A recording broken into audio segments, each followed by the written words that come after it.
अगर आप ये लक्ष्य रख करके चलें कि जिसे आपने मन से चाहा है हम उसे हासिल करके रहेंगे, तो आप अवश्य कामयाबी हासिल कर सकते हैं। मैं आपको बताना चाहता हूँ, बीएड मेरा प्यार है। बीएड, मैं भी बीएड हूँ और बीएड के ज़रिए ही मुझे नौकरी मिली है। बीएड को री एंट्री कराने के लिए हमने बहुत संघर्ष किया है। और रही बात ये कि देखिए दोस्तों, 4 तारीख दिन सोमवार हमें मिली हुई है मुलाकात के लिए। हम लोग मानव संसाधन विकास मंत्री यानी वर्तमान शिक्षा मंत्री श्री धर्मेंद्र प्रधान जी से मुलाकात करेंगे। हम लोगों ने पूरा प्रोफार्मा सारी चीज़ें सब कुछ, और यही नहीं, हम लोगों ने एक पावर दिखाने का प्रण किया है।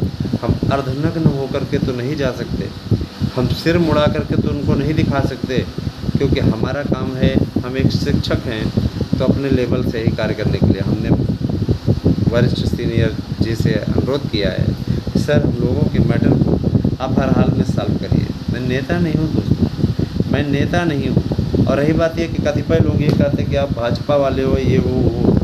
सरकार किसकी चल रही है? भाजपा की ना। तो आप मांगने के लिए अखिलेश यादव से तो नहीं जाओगे ना। हाँ, जाहिर सी बात है कि आपको मांगने के लिए भारतीय जनता पार्टी की गवर्नमेंट के पास ही जाना होगा। फिर भारतीय जनता पार्टी कोई अछूत तो है नहीं, है ना। तो मैं ये कहना चाहता हूँ, आप वोट किसी को भी दीजिए, वर्तमान में सत्ता इनकी है तो इनके पास ही जाना पड़ेगा, है ना। दोस्तों, आपके दुश्मन, अगर देखा जाए बीएड के दुश्मन, तो राजस्थान की वर्तमान सरकार बीएड की सबसे बड़ी दुश्मन है। उसने बीएड को बाहर करने की साजिश रची, मोहर लगवाई, सर्वोच्च न्यायालय तक गई।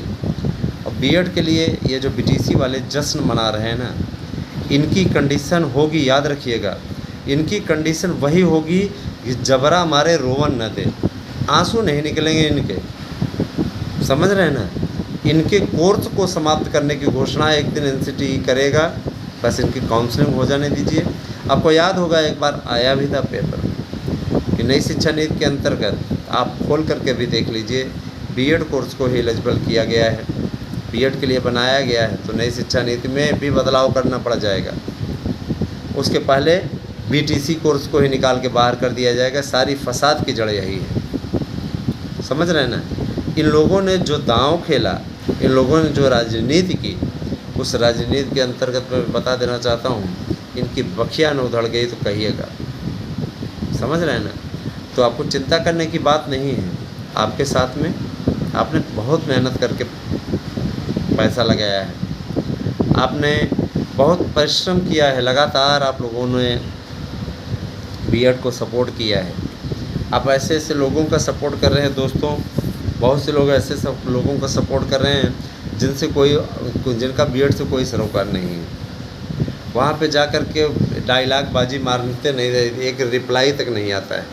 लेकिन यहाँ पे 24,500 से ज़्यादा सब्सक्राइबर लेकर के हम मार्गदर्शन पे बैठे हैं। मार्गदर्शन पे हम ये चाहते हैं कि आप लोग ज़्यादा से ज़्यादा सब्सक्राइब कर दीजिए, और मैं ये चाहूँगा कि आप लोग जल्दी से जल्दी इसको 25,000 ही बनाने का कार्य करें।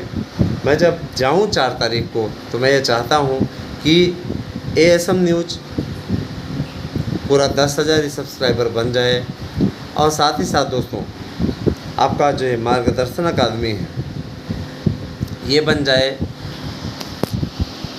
25,000 पार कर जाए सब्सक्राइबर में, 25,500 के लगभग आपको करवा दीजिए। आपके अधिकारों की लड़ाई लड़ रहे हैं। रही बात इसके व्यूज से या उससे, है ना, अच्छा $1 कमा लेने से आदमी वो नहीं हो जाता। हमें तो ऑलरेडी महीने में 66-67 हज़ार रुपया वेतन ही मिल रहा है ना। हम पति पत्नी दोनों ही सरकारी सेवा में हैं। तो मैं ये कहना चाहता हूँ, और एक चीज़ मैं ज़रूर बोलना चाहूँगा दोस्तों, कि आप अगर लगातार प्रयास करेंगे तो आपको कामयाबी अवश्य मिलेगी। मैंने अपने यहाँ जो शानदार नोट्स तैयार करवाए हैं वो आपकी भलाई के लिए ही है। मैं आपसे अनुरोध करूँगा कि अगर आप हमारे साथ में जुड़ते हैं और आप हमारे नोट्स लेकर के पढ़ाई करना चाहते हैं, मैं वादा करता हूँ आपको कहीं और से पढ़ने की आवश्यकता नहीं है। आपको बेहतरीन मंच हम प्रदान कर रहे हैं और आपको ये जो नोट्स दिया जा रहा है 100% प्रश्न आने की गारंटी के साथ दिया जा रहा है।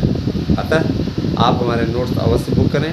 अगर आप अपनी कोई बात रखना चाहते हैं तो वहाँ पे भी कमेंट आप करते हैं, शालीन भाषा में कमेंट करें। जो लोग ये कहते हैं कि फर्जी न्यूज़ दे रहे हो, जेल जाओगे, ये है, तो मैं यही कहना चाहता हूँ कि अगर आप वास्तव में अपने ही माँ बाप की संतान हैं तो मुझे जेल भेज करके दिखाइए, ठीक है। मैं एलिजिबल हूँ, मैं पढ़ाता हूँ लखनऊ में, आप आ जाइए, मैं पढ़ाता हूँ, ठीक है। मैं शिक्षक हूँ और मैं एक चीज़ बता देना चाहता हूँ, मेरा लखनऊ में मन नहीं लग रहा है।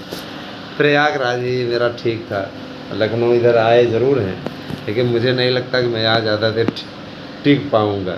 कोई ना कोई जुगाड़ बना करके किसी न किसी प्रकार से, है ना, हो रहा है तो देखता हूँ। मुझे प्रयागराज की याद बहुत आ रही है। अपना घर अपना ही होता है ना। कहा है ना उन्होंने कि भगवान लक्ष्मण जी से भगवान राम ने कहा था कि ये सोने की लंका, यद्यप स्वर्णमयी लंका नाम है लक्ष्मण रोचते। हे लक्ष्मण, ये यद्यपि ये लंका जो है सोने की है, फिर भी मुझे अच्छी नहीं लगती। तो अपना घर अपना ही होता है, ठीक है। लेकिन अब आप लोगों का कार्य है, इस कार्य को पूर्ण कराया जाए। तो अभी दिल्ली निकलने का भी प्रोग्राम है, दिल्ली भी पहुंचा जाएगा। शिक्षक दिवस के एक दिन पहले का कार्यक्रम है, तो जाहिर सी बात है जाना और वहाँ से फिर उसके बाद में फ़ौरन लौटना, क्योंकि शिक्षक दिवस का कार्यक्रम होगा। तो सबके लिए भी उपलब्ध रहना आवश्यक है, कि नहीं तो शिक्षकों को भी और